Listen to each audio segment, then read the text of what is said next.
How to make this type of counter animation inside After Effects? First, you need to add a comp layer. My ratio is 90/20 by 1080p, and add your text like I want to text like 200, 2000. Okay, a scale up sum and the anchor point in center.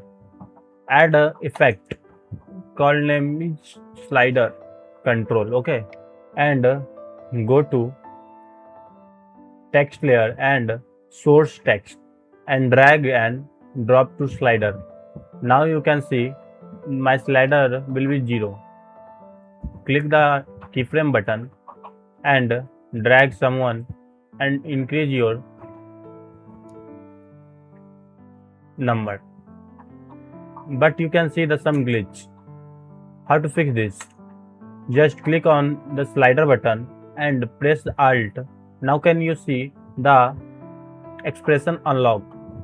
Select all. I provide you expression. Just copy and paste here. Now you can see this. My text will be good. And if you want to drag anywhere, just click and drag this source. Now you can see the number will be dragged.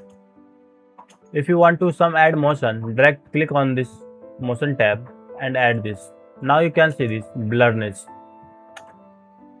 Hopefully you like this video and press the like button and subscribe. If you have any question of your mind, just comment in down.